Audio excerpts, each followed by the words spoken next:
A arrogância deve gerar em nós pelo menos dois sentimentos: lamento por saber que aquela pessoa arrogante daqui a pouco vai cair, e reflexão pessoal, porque o próximo pode ser eu ou você. Nas leituras de hoje aprenderemos sobre isso.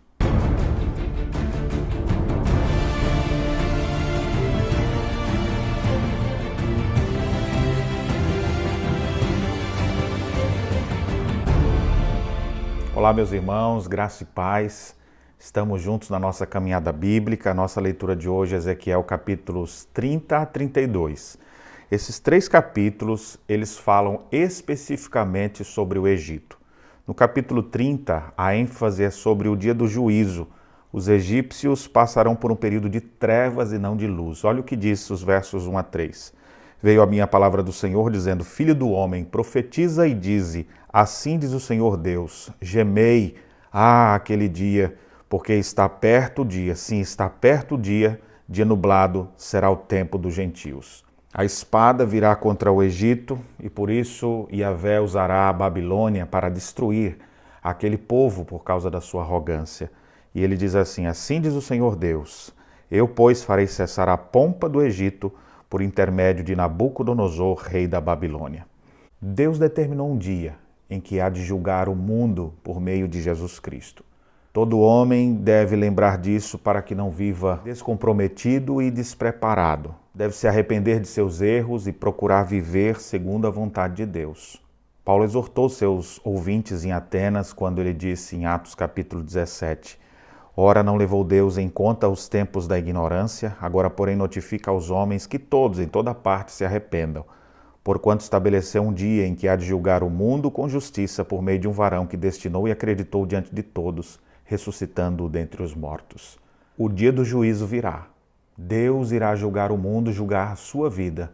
O que ele encontrará? Um coração humilde e contrito ou um arrogante que nunca se arrependeu? Ouça o conselho: arrependa-se e viva. No capítulo 31, a ênfase agora é sobre a razão da queda do Egito, que é nada mais, nada menos do que a sua arrogância. Deus declara que vai quebrar a pompa do Egito e destruir a sua soberba, a sua falta de humildade. No verso 18 ele diz: a quem, pois, é semelhante em glória e em grandeza entre as árvores do Éden? Todavia descerás como as árvores do Éden às profundezas da terra. No meio dos incircuncisos jazerás com os que foram traspassados à espada. Este é Faraó e toda a sua pompa, diz o Senhor Deus. Presta atenção, um dos pecados mais traiçoeiros é a soberba, porque ela cega a pessoa e deixa ela numa condição de autossuficiência. A pessoa não consegue enxergar mais nada, só se acha e mantém a sua pompa. Todos nós devemos lutar contra isso, porque isso é um pecado inerente do ser humano, achar que ele é bom, que ele sabe de tudo, quando na verdade ele está só arrotando a sua jactância.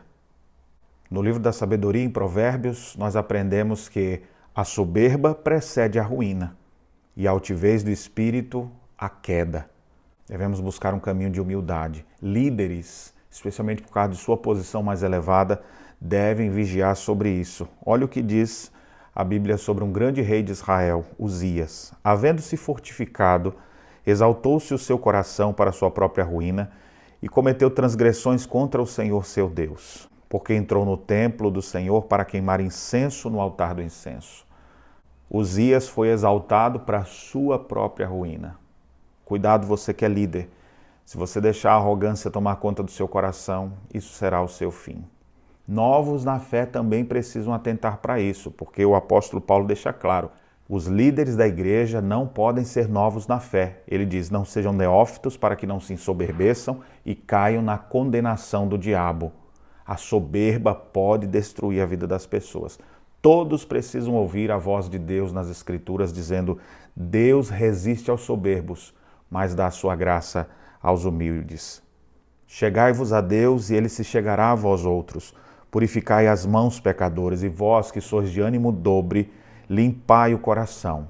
Afligi-vos, lamentai e chorai. Converta-se o vosso riso em pranto e a vossa alegria em tristeza. Humilhai-vos na presença do Senhor e ele vos exaltará. Você já está suficientemente humilhado? Quem sabe você até reconhece que outras pessoas são arrogantes, mas você já parou para ver em que nível você está? Eu tenho certeza que você não está suficientemente humilhado. Nenhum de nós está suficientemente humilhado. Mas existem pessoas que estão numa linha de risco muito maior. Por isso, sonde o seu coração à luz da palavra de Deus, para encontrar o caminho que a palavra de Deus nos diz. Humilhai-vos na presença do Senhor. Finalmente, o capítulo 32, o profeta deveria então lamentar sobre o Egito, já que a sua ruína era certa. Em todos esses 3 capítulos da leitura de hoje, a gente percebe que o Egito, em toda a sua pompa e glória, vai ser derrubado por causa de sua arrogância. Por que é que Deus gastou tanto tempo falando sobre o Egito e nesses 3 capítulos nem fala sobre o povo de Israel? É porque Deus é o Senhor de toda a terra e não só sobre uma nação. Ele reina sobre todos e todos hão de prestar contas diante dele. Ninguém está acima dele.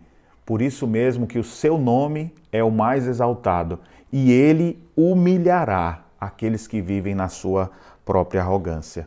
Portanto, ouça a voz do Senhor. Humilhe-se diante de Deus. Trabalhe seu coração para que a arrogância e a soberba não lhe domine, antes que seja tarde demais e você seja mais um como o Egito, como a Babilônia, como Tiro, como Satanás e como um monte de gente ao nosso redor, que arrotando da sua jactância, depois começa a agonizar, angustiado pelos seus próprios pecados. Que você possa pedir a Deus que possa humilhar o teu coração, para que você tenha um espírito mais parecido com o do Senhor Jesus. E aí sim haverá esperança para a sua vida. Que Deus abençoe sua vida e as reflexões nesta segunda-feira.